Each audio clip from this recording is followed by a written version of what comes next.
Bucks couldn't trade him through the regular season because now y'all got to trade a deuce. And in Milwaukee, he had a third brother on the team. Y'all got to trade 3 people.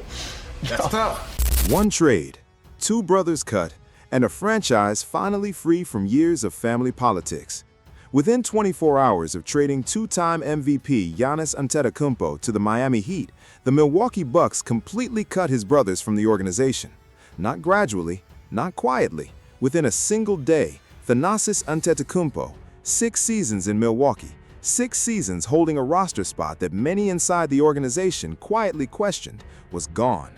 Alex Antetokounmpo, signed just months earlier to make history as the 3rd brother on the same NBA roster, gone. Waived, cut loose, left to find their own way the moment the leverage that had protected them disappeared. And if you had been paying close attention to what was actually happening inside that organization over the past several years, none of this should surprise you. Because what just played out in Milwaukee was not simply a roster move, it was the ending of something that had been building behind the scenes for a very long time. The coaches knew it, the front office knew it, and the moment Giannis boarded a plane to Miami, everyone finally said out loud what they had been whispering about for years. The Bucks did not just trade their superstar, they used it as an opportunity to reclaim full control of their roster and organizational direction. Let's break down exactly how we got here. To understand why the departures of Thanasis and Alex landed the way they did, you have to understand who Giannis Antetokounmpo actually is and what he has always represented, not just to basketball, but to his family. Giannis was born in Athens, Greece, to Nigerian immigrants Charles and Veronica, who had moved to Europe in search of a better life, but found hardship instead. The family spent years stateless, without Greek citizenship, with Giannis and his brothers selling trinkets and watches on the streets of Athens just to help the family survive day to day. Basketball became the escape, and eventually it became something far larger than that, a vehicle through which Giannis intended to rescue everyone he loved. The Milwaukee Bucks selected him with the 15th overall pick in the 2013 NBA Draft. He was raw, unpolished, barely 200 pounds, and almost no meaningful professional experience behind him. Most franchises passed on him entirely. Milwaukee gambled, and that gamble produced one of the greatest individual development arcs in the history of the sport. By the 2018-19 season, Giannis had become a legitimate force unlike anything the league had seen in years. A 6'11" point forward who could initiate offense from anywhere on the floor, switch onto every position defensively, and impose his physicality on every single possession of every single game.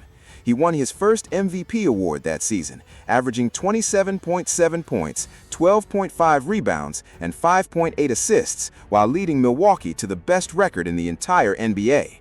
He won it again the following year, with 29.6 points, 13.7 rebounds, and 5.8 assists, and added the Defensive Player of the Year award in 2020, becoming only the 3rd player in NBA history to win both in the same season, alongside Michael Jordan and Hakeem Olajuwon. Then, in the summer of 2021, he delivered Milwaukee its first championship since 1971, averaging an extraordinary 35.2 points, 13.7 rebounds, and 5.0 assists against the Phoenix Suns in the finals, winning Finals MVP and cementing himself as the greatest player in franchise history. He signed a Supermax extension worth approximately $228 million. He was loyal. He was the franchise, and he carried the kind of power inside that organization that comes with all of it. That power extended directly to his family, and that is precisely where the story becomes complicated. Throughout his entire career, Giannis made one thing consistently and publicly clear in interviews, press conferences, and everything he said. Family was not a footnote to his success, it was the entire reason for it. He spoke openly about the streets of Athens, about the years of uncertainty and fear, about the guilt of making it to the NBA while his family was still struggling to survive. He wanted his brothers to have real opportunities. He wanted to give them what circumstances had almost permanently taken away from them. And in Milwaukee, with the kind of leverage a 2-time MVP carries inside a franchise, he could make that happen. The question the Bucks never answered publicly, and the one that is now impossible to avoid, is how much that accommodation ultimately cost them as a basketball organization. Here is the part that most people understood, but that nobody inside Milwaukee's front office wanted to say out loud. Giannis Antetokounmpo spent 6 seasons with the Bucks, 6 full seasons, and across all of that time, he averaged just 2.4 points per game. Not a down year, not a slump, a career average of 2.4 points per game across 6 seasons on one of the most prominent rosters in the Eastern Conference. His minutes were limited, his offensive contributions were minimal, and the statistical argument for his roster spot essentially did not exist. What his advocates always pointed to instead were the intangibles, the energy, the defensive intensity in practice, the locker room presence, and above all, the positive impact he had on Giannis personally. Those things were real.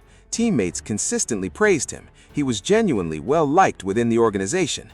He celebrated the 2021 championship on that court alongside his brother in a moment that was genuinely moving and impossible not to appreciate. But here's the fundamental problem. The NBA doesn't hand out guaranteed roster spots for intangibles. A standard NBA roster carries 15 players. Every spot from the 12th through the 15th represents a real and consequential decision about competitive value. Who gives a championship-contending team the best marginal chance when things go wrong late in a playoff game with everything on the line? Veteran minimum contracts range from roughly $1 million to nearly $3 million annually, depending on years of service. The financial cost was manageable. The opportunity cost was not. The developing young players, the three-point specialists, the switchable defenders, the prospects who could have occupied that spot and contributed something measurable. All of that accumulated across multiple seasons and multiple playoff runs that never ended the way Milwaukee needed them to. Think about what that actually means across 6 full seasons. 6 years of roster decisions where a spot that could have gone to a shooting specialist, a versatile defender, or a developmental prospect was instead occupied by a player averaging 2.4 points per game. 6 years of front office executives making personnel decisions with one eye on basketball merit and the other on what it would mean to move on from the franchise player's brother. The Bucks made first-round exits. They lost in the Eastern Conference Finals. They had stretches where the supporting cast around Giannis was clearly insufficient, and analysts pointed directly at roster construction as a contributing factor. Whether Thanasis specifically was the decisive variable that tipped individual playoff series is impossible to prove. What is not impossible to see is that the organizational culture of accommodation extended well beyond any single roster spot and quietly shaped how Milwaukee approached personnel decisions at the margins for years. Doc Rivers, who took over as head coach during that turbulent stretch, was reportedly among those inside the organization who grew frustrated with the arrangement. Sources close to the situation described internal friction over the sense that ownership was prioritizing the relationship with Giannis over the kind of roster construction decisions that would give the team its best legitimate chance to compete at the highest level.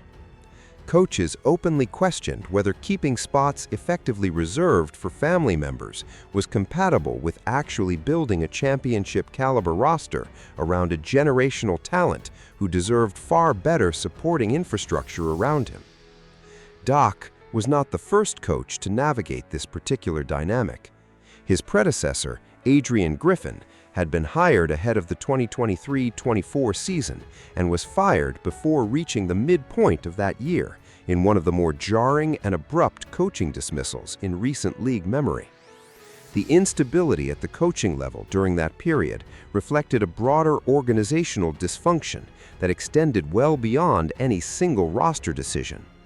Mike Budenholzer had coached the 2021 championship team and departed following that run.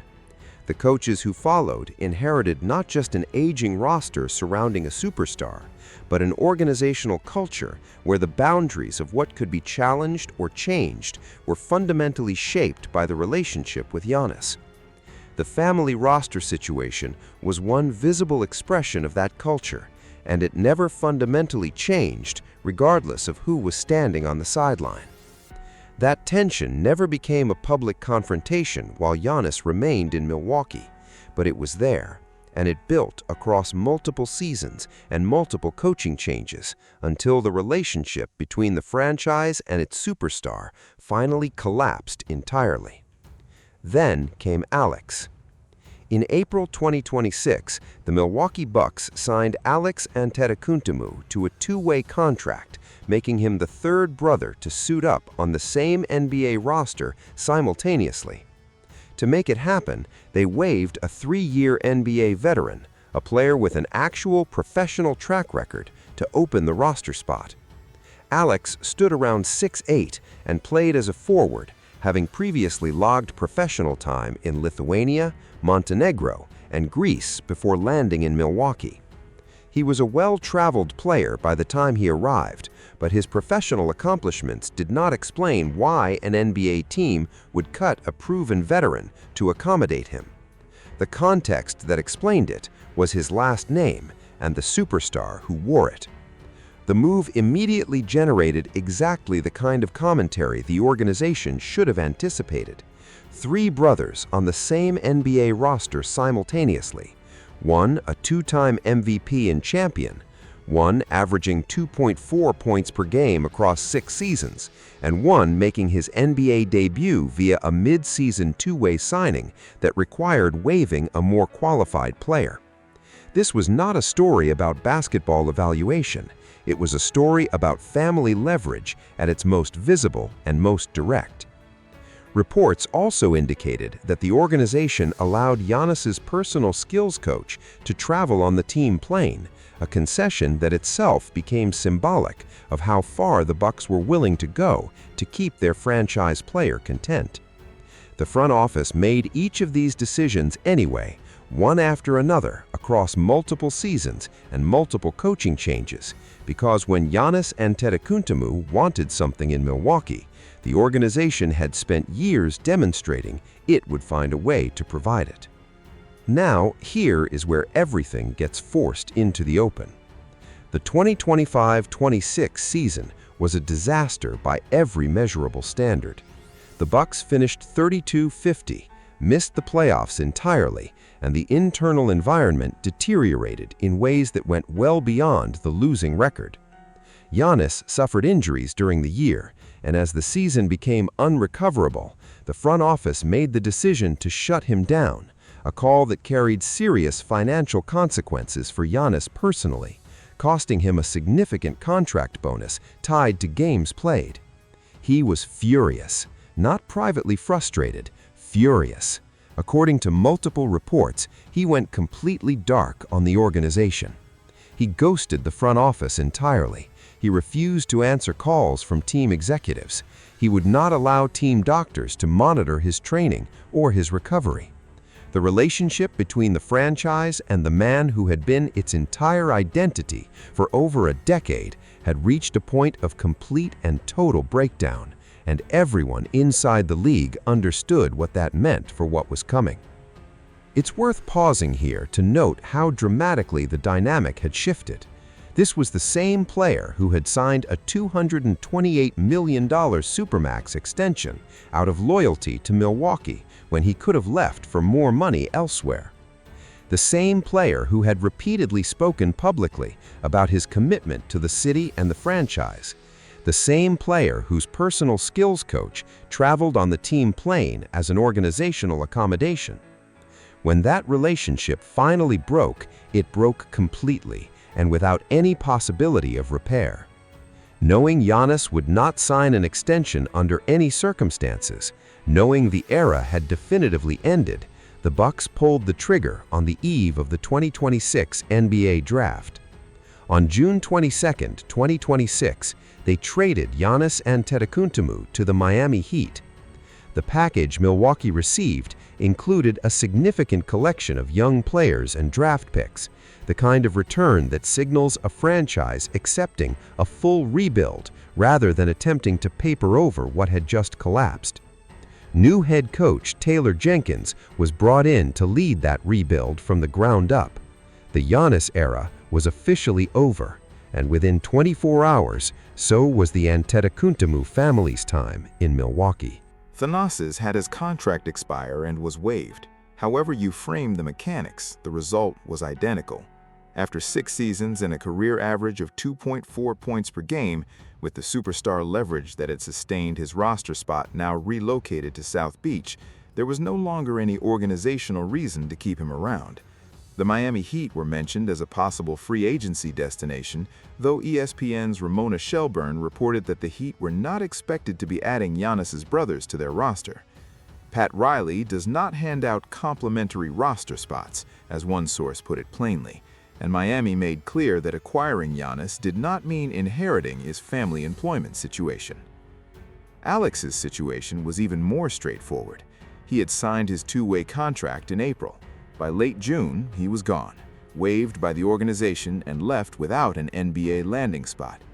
He signed with Prometheus Patras, a professional club in Greece's top domestic basketball division, the same circuit where Giannis's family's basketball story had its roots before Giannis changed everything. Strangely and circularly, Alex's story completed a journey that started in Greece and, at least for now, returned there. The speed of those cuts was the real story. Not eventually, not after some transitional period of reflection or careful evaluation.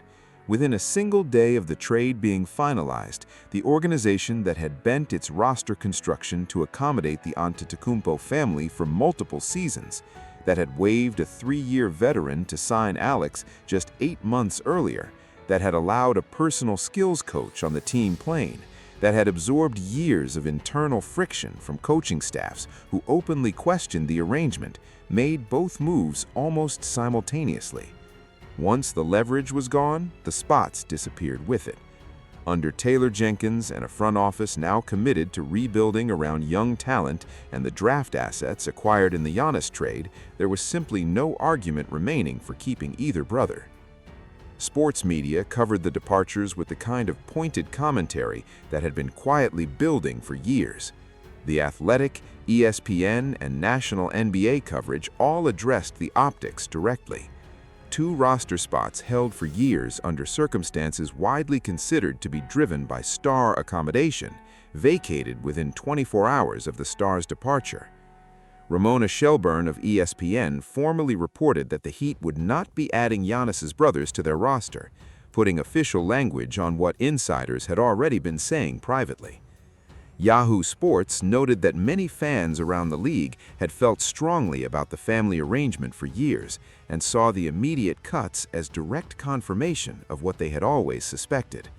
A widely shared Facebook post from a popular NBA commentary account, simply reading that the Bucks had waived the remaining Antetokounmpo brothers, went viral almost immediately, with the laugh reaction capturing exactly the sentiment that critics had been expressing across multiple seasons of quietly simmering frustration. Basket News reported specifically that the Heat would not be signing any additional Antetokounmpo brothers after acquiring Giannis, putting a formal end to speculation that the family accommodation might simply relocate from Milwaukee to Miami along with the player. Pat Riley, as one source characterized it, does not hand out complimentary roster spots. The Miami Heat have a well-documented culture of organizational discipline and roster accountability under Riley's leadership, and the suggestion that they would absorb the family dynamics that helped destabilize Milwaukee was quickly and firmly dismissed by insiders with direct knowledge of the Heat's organizational thinking. Sports Illustrated had covered the Alex Antetokounmpo signing back in October 2025 under the headline, "Bucks Cutting Ties with 3-Year Veteran to Sign Giannis's Brother," a headline that captured the zero-sum nature of that roster decision as clearly as anything written about it at the time. A player with 3 years of NBA service was waived to make room for a two-way signing whose most notable qualification was his last name. That story did not generate much national attention when it happened. In the context of what unfolded 8 months later, it became a central piece of a narrative that had been writing itself for longer than most people had been willing to acknowledge. What makes this story emotionally complicated, and what gets lost entirely when the conversation focuses only on roster politics, is that the love driving Giannis's decisions was completely genuine. This was not calculated. This was not a superstar manufacturing a narrative for public relations purposes. Giannis Antetokounmpo came from a family that sold goods on the streets of Athens just to survive day to day. He made it to the NBA against odds that most people cannot fully appreciate. and when he got there, he wanted to bring his brothers with him. He spoke publicly and repeatedly about the bond that had carried the family through poverty and displacement. He talked about guilt, about the weight of having made it, while the people who had been through everything alongside him were still fighting for opportunities. That impulse is deeply human. It is entirely understandable. In isolation, it is even admirable. The problem was that it played out inside a professional sports organization trying to compete at the highest level in one of the most competitive leagues on the planet. Every roster spot that went to a brother averaging 2.4 points per game was a spot that did not go to a player who might have pushed the Bucks further in the postseason. Every season, Thanasis occupied a roster spot was a developmental opportunity that another prospect never received. The coaches who watched this unfold, including Rivers, who was reportedly vocal about his frustrations, according to league sources, understood that superstar accommodation has limits, and that Milwaukee had exceeded those limits in ways that became increasingly difficult to justify on basketball grounds alone. The personal skills coach traveling on the team plane was one data point. 6 seasons of Thanasi were another. The mid-season Alex signing was a third, and perhaps the most transparent accommodation of all. The broader NBA context matters here as well. Superstar influence over organizational decisions is not something Milwaukee invented. LeBron James' documented input over roster construction across Cleveland, Miami, and Los Angeles is the most referenced example in modern basketball history. Kevin Durant's organizational influence in Brooklyn and Phoenix was reported extensively by credible outlets covering the league. Kawhi Leonard shaped coaching staff and medical staff decisions in both San Antonio and Toronto. Chris Paul's influence over personnel in Oklahoma City and Phoenix generated significant commentary from executives and scouts who spoke anonymously about how franchise players reshape organizations around their personal preferences. The difference in Milwaukee was the directness and the sustained visibility of the accommodation. Other forms of superstar influence typically involve preferred teammates with legitimate basketball credentials or coaching choices that carry at least some professional justification beyond a personal relationship. Placing family members on a roster and keeping them there for years through multiple coaching regimes and multiple missed postseason opportunities was an entirely different category of accommodation. Hundreds of players with comparable basketball profiles to Giannis Antetokounmpo have never received a single guaranteed NBA roster day in their careers. Some of them spent the same seasons grinding through G League contracts and 10-day deals, hoping for a call that never came. The question of what those players deserved, the ones who lacked the leverage of a famous last name, rarely gets raised at any significant volume, because the league generally prefers to manage superstar relationships quietly and avoid the uncomfortable conversation that lives underneath them. Milwaukee managed theirs publicly for years, right up until the relationship collapsed and the management was no longer necessary or possible. Now the Bucks begin again. Taylor Jenkins inherits a roster with genuine cap flexibility, a significant collection of draft assets acquired in the Giannis trade, and no more family entanglements complicating personnel decisions at the margins. The organizational philosophy under Jenkins will be built around player development, youth, and the kind of merit-based roster construction that the Giannis era made consistently difficult to execute. Whether the years of accommodation materially cost Milwaukee postseason success it might have otherwise achieved with different roster decisions is a debate without a clean resolution. Championship windows involve too many variables for any single factor to bear complete responsibility. The Bucks won a championship in 2021 with Thanasis on the roster. They also finished 32-50 and missed the playoffs entirely in 2025-26 with the most accommodating roster construction in recent franchise memory. Both of those things are simultaneously true, and neither one settles the argument on its own. What is not subject to debate is the sequence of events and what it reveals about what was actually happening inside that organization. The Bucks spent years finding reasons to keep the Antetokounmpo brothers employed. They waived a 3-year NBA veteran to sign Alex to a 2-way deal in October 2025. They allowed a personal skills coach to travel on the team plane. They absorbed coaching staff frustrations and endured public commentary about nepotism without changing anything fundamental about how they operated. And then, within 24 hours of Giannis being traded on June 22, 2026, both brothers were gone. Not after a transition period, not after a deliberate organizational evaluation process, within a single day. That timeline is not an analyst argument, it is a confession.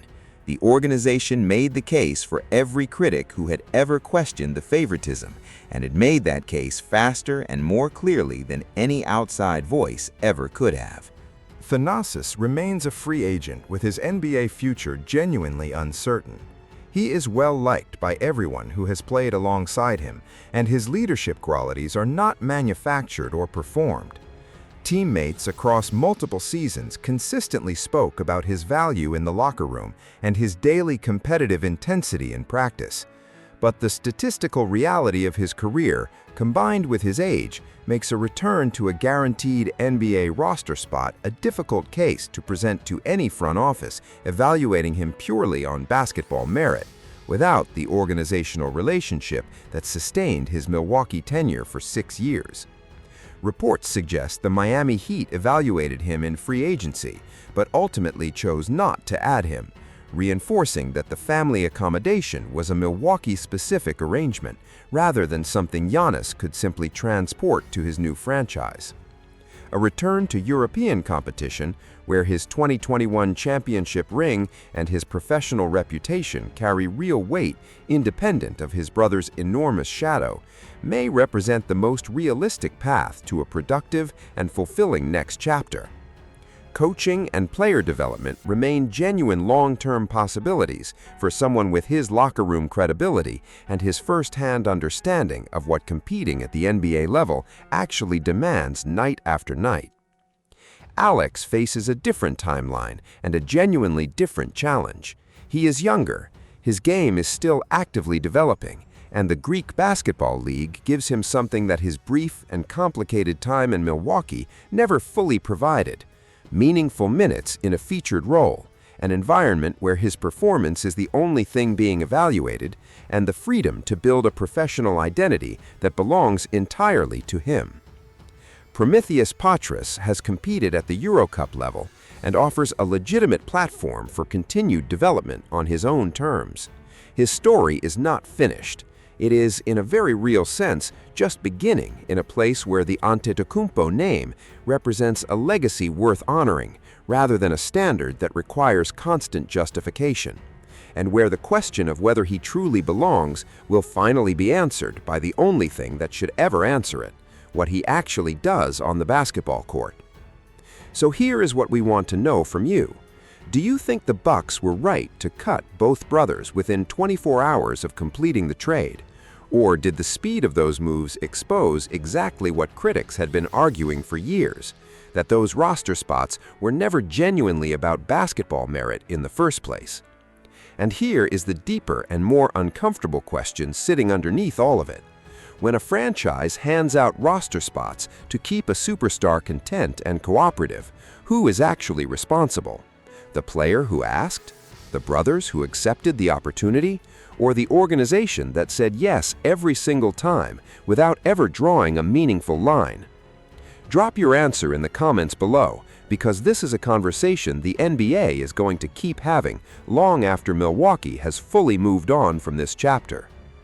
Every franchise with a generational superstar faces some version of this same fundamental question about where accommodation ends and genuine organizational compromise begins.